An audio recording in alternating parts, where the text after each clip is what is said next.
War, terrible war, in our heads on the battlefield. The war in the Old Testament is said to represent the great turmoil we humans feel. And even the good kings err. Do you remember Solomon's census? A king who can do no wrong still does wrong.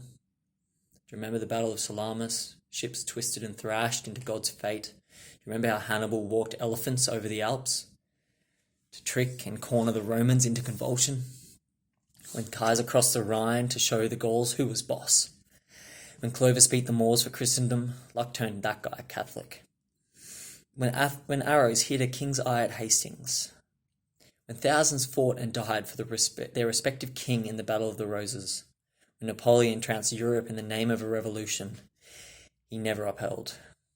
When Napoleon trounced Europe in the name of himself.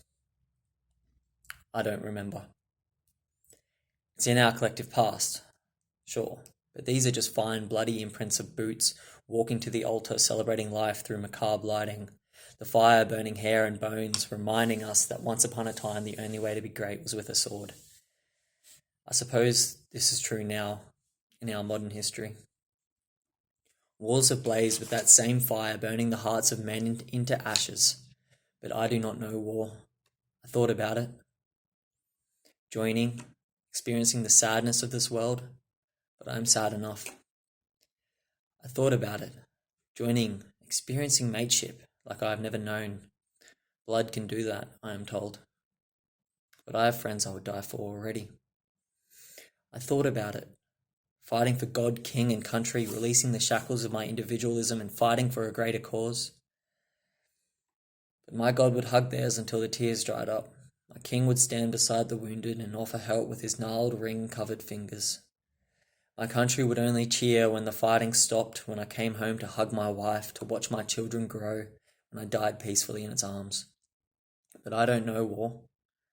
I know those men and women are brave, strong and fantastic people. But I don't know war. They are so human, so gloriously human that they get my respect forever, that everyone I meet shows them respect. Because even if it seems like they were fighting for money, for big money, for vested interests, they knew in their hearts, their truest hearts, that they fought for everything pure and good in this world, in their world. I thought about it, joining, experiencing a part of the human condition so integral to our life on earth. I was going to announce, but to deal with death when there is so much life to lead seems like an affront, like sacrilege. But I'm not, because how dare I? How dare I prescribe death to the very people who faced it and have to face it after it is over? They are the most alive, our soldiers, because they know death is constant and continuous. To know death is to live. They know death and they continue on. They are brave, valiant people who have lived more than any other. I respect them and adore their courage.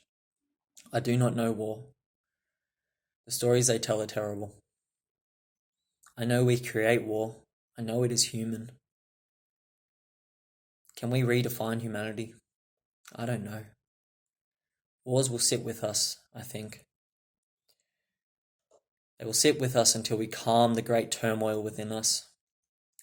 And until then, our brave will continue to express, because self-expression is a true faculty of the human condition. I don't know war.